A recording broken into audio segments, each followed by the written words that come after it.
আমি এখানে একটু তুলে ধরতে চাই দেশ বিক্রিটা কারা করে সেটাই জানাতে চাচ্ছি। জিয়াউর রহমান ক্ষমতা দখল করার পর 1977 সালে ভারতে গিয়েছিল। আমাদের বাজারটাকে ভারতীয় পণ্যের বাজারে উন্মুক্ত করে দিয়েছিল জিয়াউর রহমান। খালেদা জিয়ার তো আরো এক ধাপ উপরে।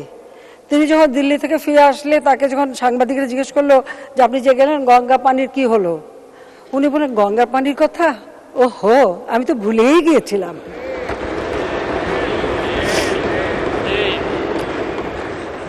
বাংলাদেশের গণতন্ত্র 1975 সালে জাতিপিতাকে হত্যার পর সংবিধান লঙ্ঘন করে অবৈধভাবে ক্ষমতা দখলে পালা শুরু হয়। সেখানে গণতন্ত্রটা ছিল কোথায়? সেখানে তো মিলিটারি ডিক্টেটরশিপ ছিল।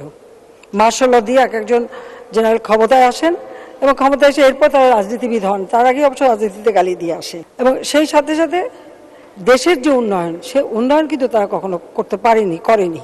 এটা হলো বাস্তব। মানুষের কোনো ভাগ্য পরিবর্তন হয়নি, কিন্তু যারা ক্ষমতায় ছিল তাদের ভাগ্য পরিবর্তন হয়েছে, এতে কোনো সন্দেহ নেই। আমার ভারত সফর নিয়ে আমি দেখি আমাদের বেশ কিছু বিরোধী দল নানা ধরনের কথা বলে বেড়াচ্ছে।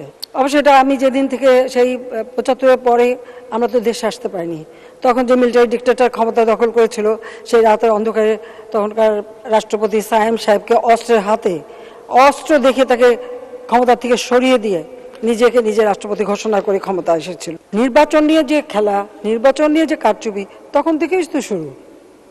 প্রথমে হ্যাঁ না ভোট, হ্যাঁ বাক্স পাওয়া যেত, না বাক্স নাই।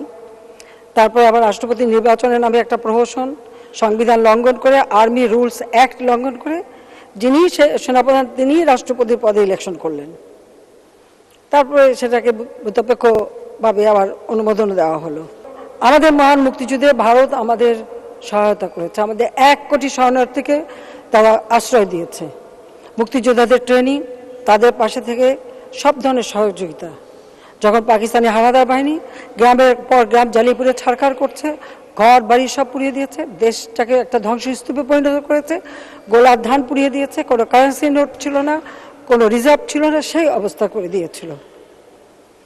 ভারত আমাদের মিত্র শক্তি। মাননীয় স্পিকার, একটা কথা এখানে যারা বলে ভারতের কাছে দেশ বিক্রি, তাদের একটু বলতে চাই, পৃথিবীর কোন দেশে আছে যারা যুদ্ধ করেছে, বিপ্লব করেছে, যাদের মিত্র শক্তি সহায়তা করেছে, কোন মিত্র শক্তি কিন্তু আর সেই দেশের মাটি ছেড়ে ফেরত যায়নি, একমাত্র বাংলাদেশ ব্যতিক্রম।